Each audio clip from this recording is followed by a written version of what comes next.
The Oslo Accords, Ambitions and Challenges in Israeli-Palestinian Peace Efforts.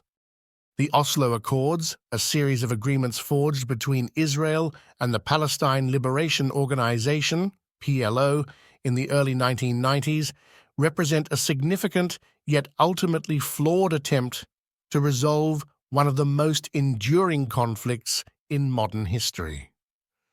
Signed in Washington, D.C. on September 13, 1993, the Accords were hailed as a breakthrough moment that promised a path toward peace and mutual recognition. However, the aspirations encapsulated in these agreements have largely remained unfulfilled, leaving behind a legacy of disappointment and ongoing strife. The roots of the Oslo Accords can be traced back to the changing political landscape of the late 20th century. The First Intifada, which erupted in 1987, highlighted the Palestinian struggle for self-determination and drew international attention to their plight. In this context, both Israeli and Palestinian leaders began to recognize that a negotiated settlement might be necessary to achieve lasting peace. The signing ceremony was a historic event attended by key figures including Israeli Prime Minister Yitzhak Rabin, PLO Chairman Yasser Arafat, and U.S. President Bill Clinton. The Accords established mutual recognition between Israel and the PLO. For the first time, Israel acknowledged the PLO as the legitimate representative of the Palestinian people, while the PLO renounced violence and recognized Israel's right to exist. This mutual acknowledgement was seen as a significant step toward peace. Central to the Oslo Accords was the creation of a Palestinian Authority, PA, tasked with governing parts of the West Bank and Gaza Strip. The agreements outlined a framework for limited self-governance over a transitional period of 5 years, during which final status negotiations would address core issues such as borders, refugees, Jerusalem, and security arrangements.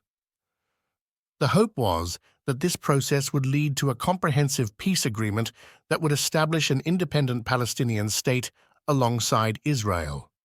However, despite these ambitious goals, several factors contributed to the eventual failure of the Oslo process. One major issue was the lack of clarity regarding key final status negotiations. While both parties agreed on certain principles, many contentious topics were left unresolved or inadequately addressed.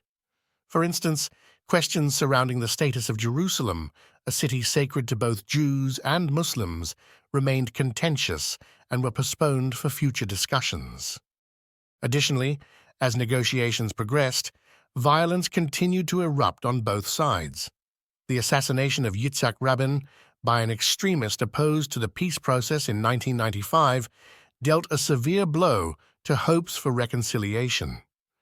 His death marked a turning point that shifted political dynamics within Israel and fueled skepticism among Palestinians about Israel's commitment to peace. Moreover, while the Accords aimed to facilitate Palestinian self-governance, they did not halt Israeli settlement expansion in occupied territories. The continued growth of settlements created further tensions and undermined trust between Israelis and Palestinians. Many Palestinians felt that their aspirations for statehood were being systematically eroded by ongoing colonization efforts. The subsequent agreements that followed Oslo Run, most notably Oslo Accords in 1995, attempted to build upon initial frameworks, but ultimately failed to produce substantive progress toward peace.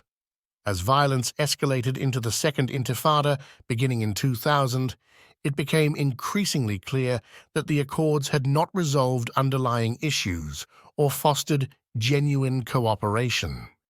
In retrospect, while the Oslo Accords represented a hopeful moment in Israeli-Palestinian relations, they also highlighted deep-seated challenges that remain unresolved today. The lack of a durable solution has perpetuated cycles of violence and mistrust between both communities.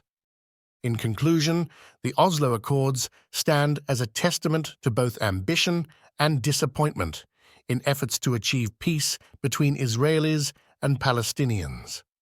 They illustrate how complex historical grievances and political realities can complicate even well-intentioned attempts at resolution. As we reflect on this pivotal moment in history, it raises questions about what future pathways might lead toward meaningful dialogue and reconciliation in one of the world's most protracted conflicts.